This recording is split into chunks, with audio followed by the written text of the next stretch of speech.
আমার এই ভিডিও যখন দেখবেন তখন বাংলাদেশের রাজনীতি অনেক আগায় গেছে, অনেক কিছু ঘটে গেছে। যাই হোক, আমি তো আগে ভিডিও রেকর্ড করি, তাও আমি একটু পিছে গিয়া তারেক রহমানের দেশে ফেরার বিষয়টা নিয়ে আলাপ করতে চাই, কারণ বিষয়টা গুরুত্বপূর্ণ। তারেক রহমান তো দেশে ফিরেছেন, বিএনপি খুশি, তার সাথে বেশি খুশি ইন্ডিয়া। আমি মেনে মেনে করছি না। ইন্ডিয়া টুডে একটা বিশাল ফিচার ছাপিছে, দেখেন কেন তারেক রহমানের দেশে ফিরা ইন্ডিয়ার জন্য খুশির খবর। তারাই লিখেছে, Khaleda জিয়া's son in Bangladesh after 17 years. Why it's good news for India? কেন এটা ইন্ডিয়ার জন্য ভালো খবর, সুসংবাদ। ওরে বাবা, কি খুশি ইন্ডিয়া। কিন্তু তারেক রহমানের দেশে ফিরে নিয়ে কি কি বার্তা আপনি পেলেন, সেটা আমরা মোটামুটি তিনটা দিক থেকে বিচার করব। এক নাম্বার, উনি কেমনে ফিরলেন, উনার ফেরার ঘটনায় কে কি রোল প্লে করলো। দুই নাম্বার হইতেছে উনি কি বললেন, কেমনে বললেন। তিন নাম্বার হইতেছে উনার ফেরার ঘটনা নিয়ে গণমানুষের মধ্যে কি প্রতিক্রিয়া, এবং বাঙ্গু এলিট এস্টাবলিশমেন্ট এবং আওয়ামী লীগের মধ্যে কি প্রতিক্রিয়া। এই তিনটা দিক থেকে দেখলে আপনি বুঝতে পারবেন তারেক রহমানের দেশে ফেরাটা বাংলাদেশের জন্য কি মিন করে, এটার অর্থটা কি। তার আগে ওই পায়েসের উপরে যেমন কিসমিস থাকে না, উনকার দুটা কিসমিস দিয়ে দিই পায়েসের উপরে। না দেখেনি বিএনপি কইছে তারা 300 ফিটে যে বর্জ্য তৈরি করেছে তাও প্রসারণ করে, মার্শাল্লাহ। এই যে দেখেন, তারপরে ছবিও দিছে আগে এবং পরে, ওরে বাবা। তারপরে বিএনপির পাঁচাচাটা এডিটে সাহেব, পাঁচাচাটা কওয়া যাবি না, হ্যাঁ সে কি আপনি চান না আমি মুখ খারাপ করি? আচ্ছা তাইলে ধরি পাঁচাটা হয়েছে, তবে হোগা চাটাটা কিন্তু খারাপ না। যাই হোক, আপনি পছন্দ করলেন না, আপনার একটা কথা রাখা লাগে। তো পাও চাটার একটা ছবি দেবেন না, তাই বলে ভালো হয়েছে, ভালো হয়েছে না? তো জুতার সাইজ কলে ভালো, মাশাআল্লাহ, অনেকে সেট পারবি, জায়গা আছে অনেক সামনে, ইনকে করে। তো তারেক রহমানের ইনকে একটা জুতা কিনে দিয়ে বিএনপি কইছে পরিষ্কার করিছে, আর 15 লোক কইতেছে আম্বা। ওরা ওই একই কথা। গণসংবর্ধনার পর 300 ফিট সড়কের বর্জ্য অপসারণ করলো ঢাকা উত্তর বিএনপি। তো আসেন না বিএনপির, ওটা তো ছবি দেখলেন, স্টিল ছবি, একটা ভিডিও দেখেন, বিএনপির কর্মীরা পরিষ্কার করছে, ভালো লাগবে না? দেখেন 26 তারিখ সকালে 300 ফিট এলাকায় গিয়ে দেখা যায় জমে থাকা ময়লার স্তূপ পরিষ্কার করছেন ঢাকা উত্তর সিটি কর্পোরেশনের পরিচ্ছন্নতা কর্মীরা। বিএনপির অফিসিয়াল পেজ থেকে দাবি করা হয়েছে ময়লা পরিষ্কার করছে, সমস্ত ময়লা পরিষ্কার করছে বিএনপি, কিন্তু আসলে না, কথাটি মিথ্যা। পুরো অংশের অধিকাংশ অর্থাৎ 90% বর্জ্য ময়লা পরিষ্কার করেছে ঢাকা উত্তর সিটি কর্পোরেশন। দেখেছেন কারা করিচ্ছে পরিষ্কার? 148 টন বর্জ্য পরিষ্কার করছে সিটি কর্পোরেশন। কেমন ধাপ্পা দেয় দেখেন। একটা জিনিস দেখবেন, আর একটা কিসমিস, পায়েসের উপরে কিসমিস, পায়েসের উপরে একটা কিসমিস দেওয়ার ছবি দেখার, এটা মিষ্টি দেখে এটা মনটা ভালো হবি। একটা জিনিস দেখেন, মিটিং শুরুর আগে স্টেজের সামনে বোতল সুইরা T20 খেলিচ্ছে, দেখেছেন? কেউ থামাইতে পারতেছে না, পারলে নেতাদের মারে। বড় দল হয়ে করবে কি ওরা? নিজের দলে তো কোনো শৃঙ্খলা নাই, রাষ্ট্র চালাইবে, মিটিং সামলাইতে পারে না, তা আবার নিজের দলের মিটিং, তার নিজের দলের কর্মী তাদের। তো যাই হোক, আলোচনায় আসি। প্রথম পয়েন্ট, তারেক রহমান ফেরার ঘটনায় কে কি রোল প্লে করলো। তারেক রহমানের মূল সিকিউরিটি দিল কে, বলেন তো? কে দিল? এটাই হইতেছে কে কি রোল প্লে করলো। এটা একটা বিশাল বার্তা আছে বলে। সেনাবাহিনী, কোন স্পেশাল ফোর্স না, র্যাব না, পুলিশ না, এসএসএফ না, পুরা দস্তর সেনাবাহিনী। এই জায়গাটা খেয়াল করবেন। স্বরাষ্ট্র মন্ত্রণালয়ের নিরাপত্তা ব্রিফিং আপনি পাবেন সব জায়গায়, কয়া হয়েছে এটা সিভিল ফোর্স করবে, কোথাও সেনাবাহিনী মোতায়েন করা হবে বলা হয়নি। এটার দায়িত্ব ছিল ডিএমপির। দেখেন ডিএমপির ব্রিফিং দেখেন, 2000 পুলিশ সদস্য মোতায়েন থাকার কথা ছিল। পুলিশ দেখেছেন অল্প কিছু দেখতে পারেন, দেখেন নাই, মূলত চারিদিকে ঝাঁকে ঝাঁকে আর্মি। দেখেন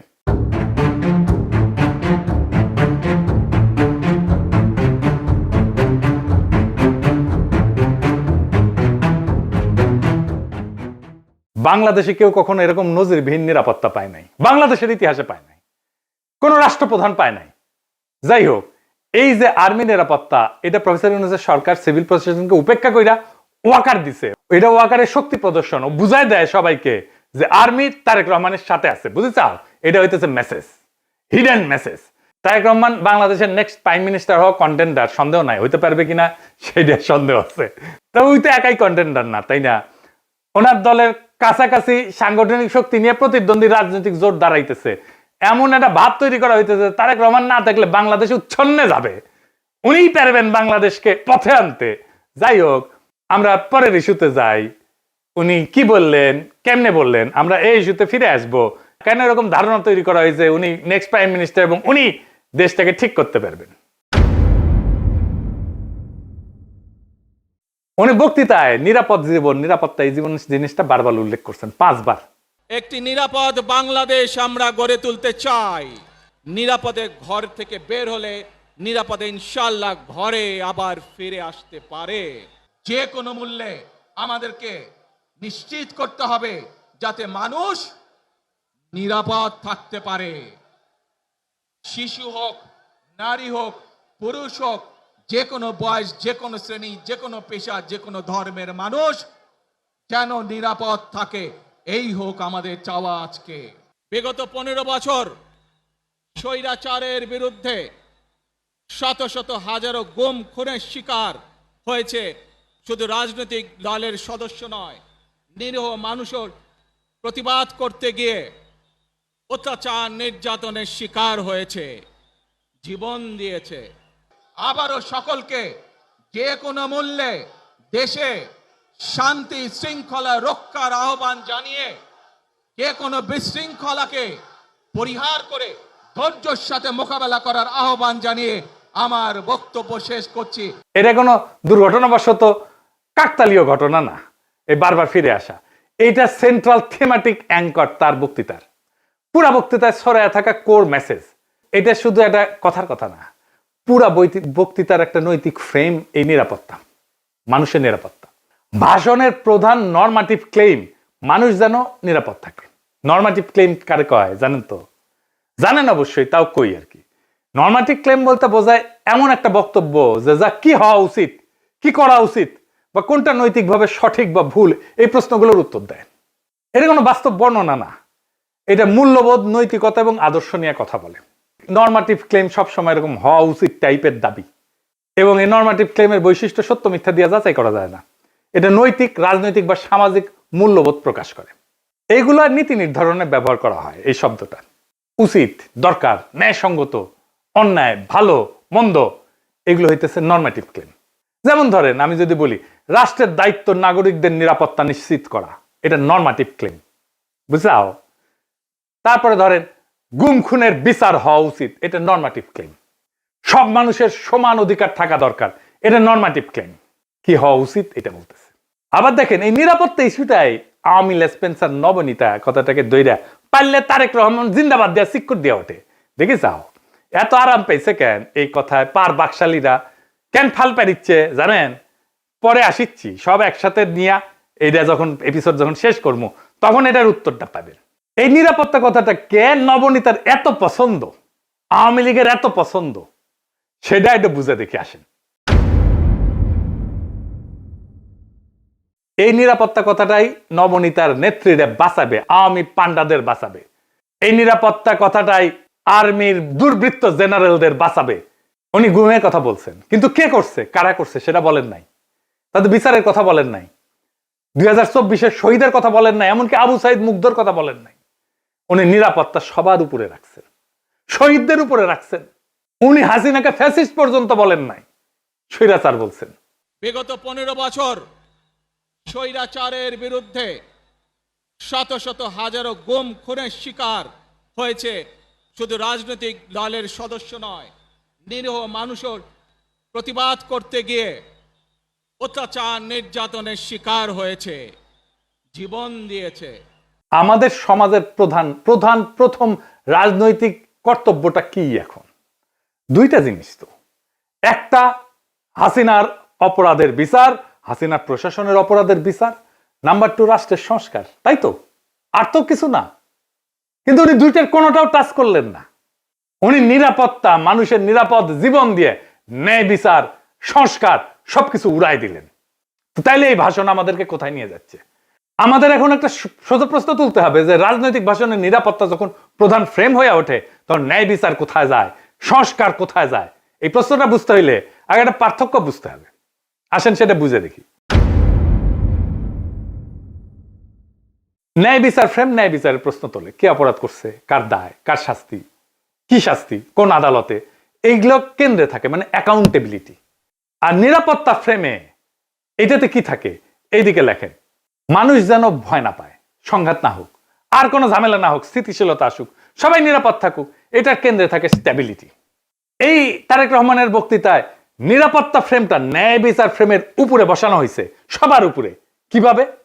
গুম খুন বলা হয়েছে, কিন্তু বলা হয়নি কে করছে, কোন বাহিনী করছে, কিভাবে বিচার হবে, কিন্তু বলা হচ্ছে যে কোনো মূল্যে যেন মানুষ নিরাপদ থাকে। এই এক লাইনে যেটা ঘটে যায় সেটা অতীতের সমস্ত অপরাধ ভবিষ্যতে স্থিতিশীলতা দিয়ে ঢাইকা দেওয়া হয়। বিচারের বদলে স্ট্যাবিলিটি, জাস্টিসের বদলে শান্তি, এটাই জাস্টিস, ন্যায় বিচার, বিচারকে ডিনাই করার কৌশল।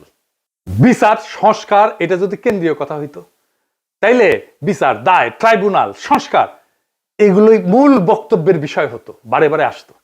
কিন্তু এখানে আসছে মানুষ যেন নিরাপদ থাকে, মানে ন্যায় বিচার পরে, নিরাপত্তা আগে।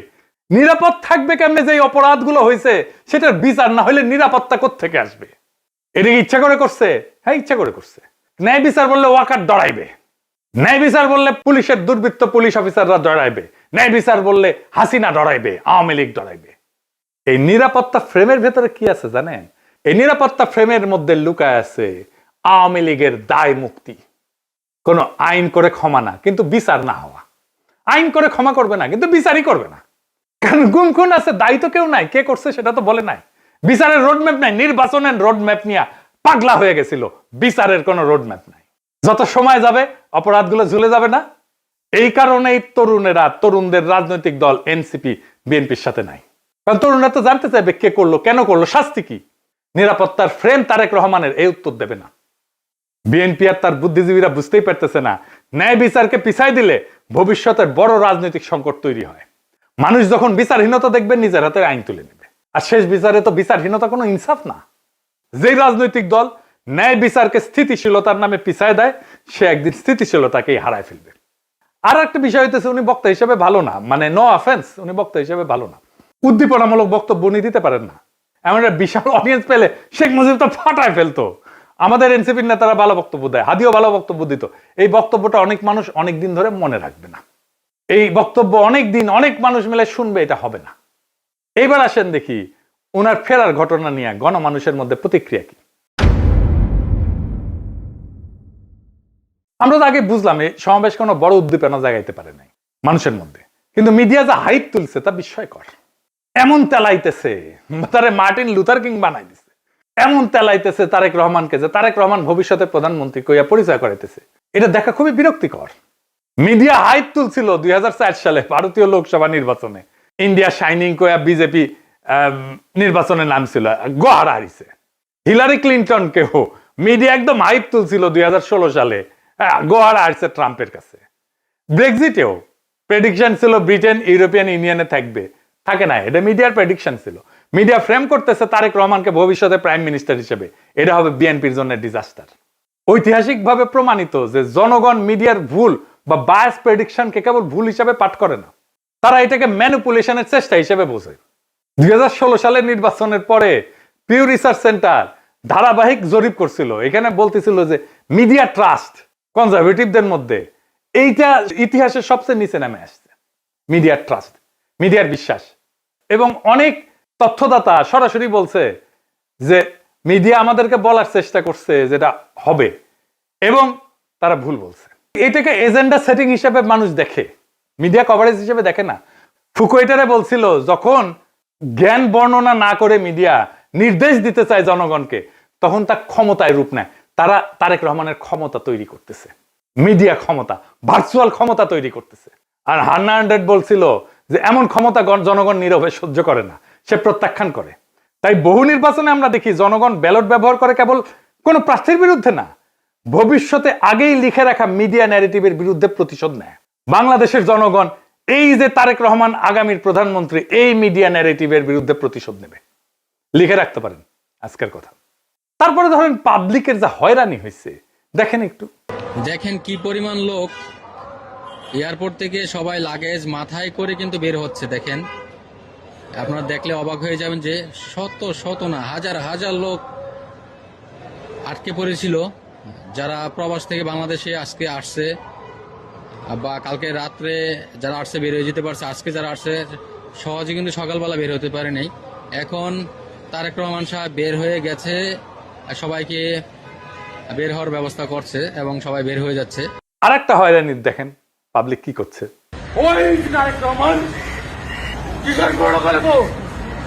আপনি এগের যাত্রী কয়টা বাজছেন এখানে?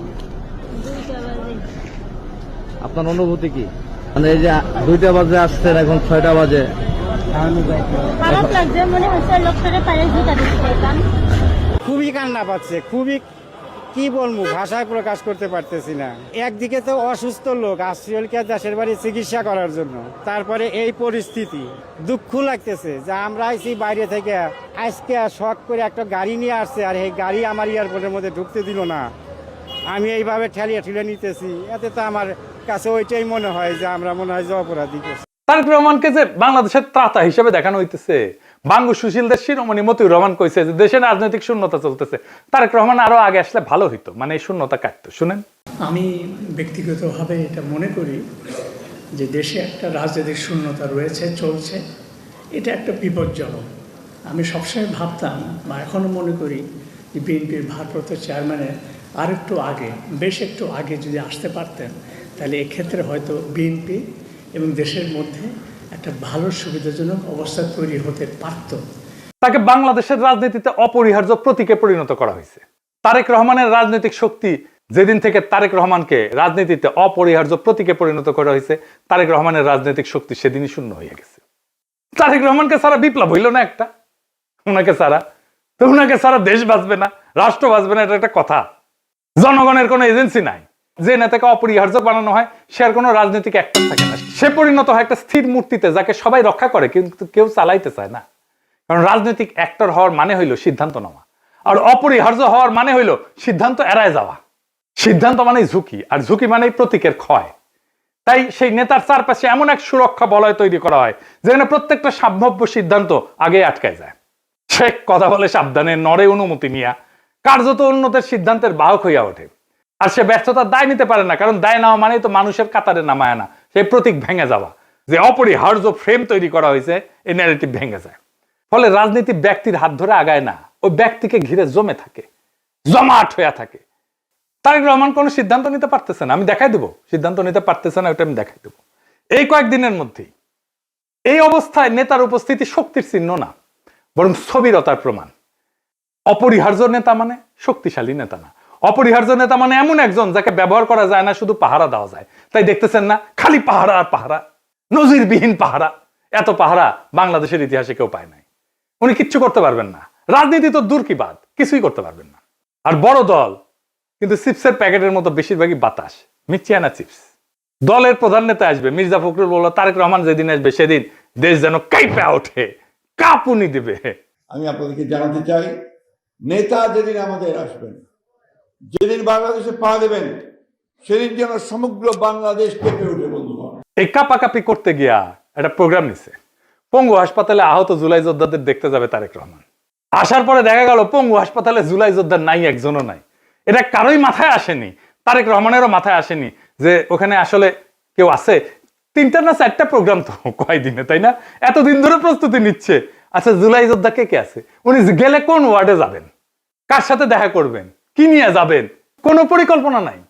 এই হইতেছে রাষ্ট্র ক্ষমতায় যাবে যে দল, সেই দশের প্ল্যানিং দেখেন। রাজনীতি আগাইলো, ওনারা তো কাঁপাইতে চাইতেছেন, রাজনীতি করতে চাইতেছেন না, স্পেকটাকাল দেখাইতে চাইতেছেন। পলিটিক্যাল লিডারের স্পেকটাকাল হইতেছে তার বক্তৃতা, তার রাজনীতি।